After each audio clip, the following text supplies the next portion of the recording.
and of economics that gold is more valuable than steel. Yet, in the world of luxury, one company has defied this fundamental rule.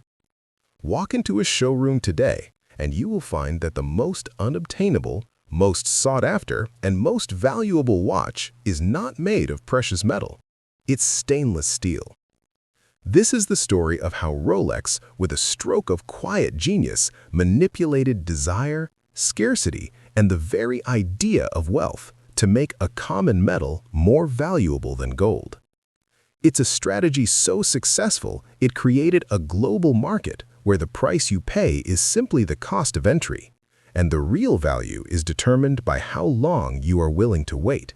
The story you are about to see is based on real people and meticulously researched events. To bring this history to life, the visuals in this documentary were created using advanced artificial intelligence as artistic recreations, all in service of telling this true and important story. To understand how Rolex broke the laws of luxury, you must first understand the world it once inhabited. For centuries, the value of a fine watch was simple. It was a direct reflection of its materials.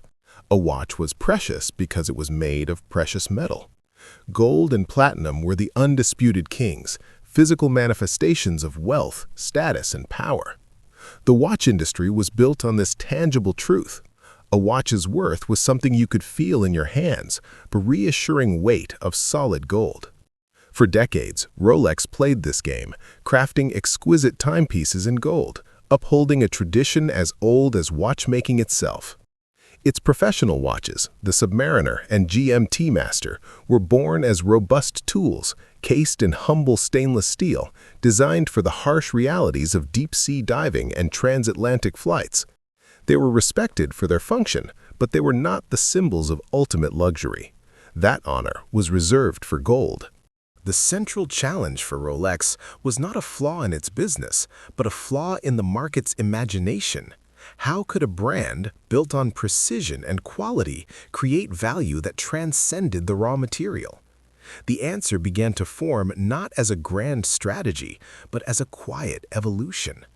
Rolex continued to perfect its steel watches, developing its own 904L stainless steel, a highly corrosion-resistant and durable alloy that could be polished to an exceptional sheen. They were no longer just tool watches, they were becoming objects of industrial beauty. Simultaneously, Rolex's marketing began to shift. It aligned its brand not just with luxury, but with achievement. Rolex watches appeared on the wrists of adventurers, champion athletes, and cultural icons, individuals defined by their success, not just their wealth. A Rolex wasn't just something you bought, it was something you earned. This association planted a crucial seed. The value of a Rolex was not just in its case, but in the story it told. The true genius of the strategy was revealed in its execution. A masterful manipulation of supply and demand. Rolex began to deliberately limit the production of its stainless steel professional models. While the company produces over 1 million watches annually, the most desired steel models, like the Daytona, Submariner, and GMT Master II, became notoriously difficult to acquire.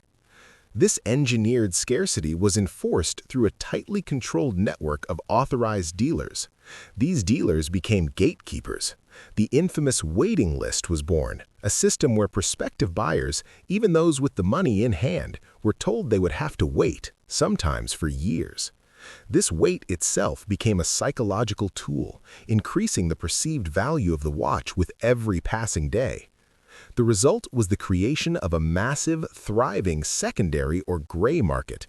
A steel Rolex Daytona, with a retail price of around $15,000, began trading for $40,000 or $50,000 immediately upon leaving the store.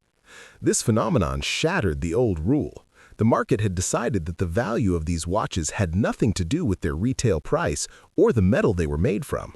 Their value was determined by their unavailability. Rolex had turned "you can't have it" into the ultimate luxury. Rolex's strategy was a paradigm shift.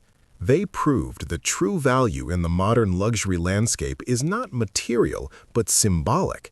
It is a carefully constructed blend of history, marketing, and, most importantly, scarcity.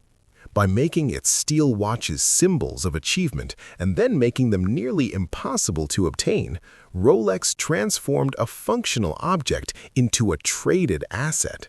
The brand created a new class of investment that you could wear on your wrist, where stainless steel, through sheer force of will and marketing brilliance, became more desirable than gold. Rolex does not just sell watches, it sells a position on a list, the promise of entry into an exclusive club, and a tangible symbol that you have finally arrived.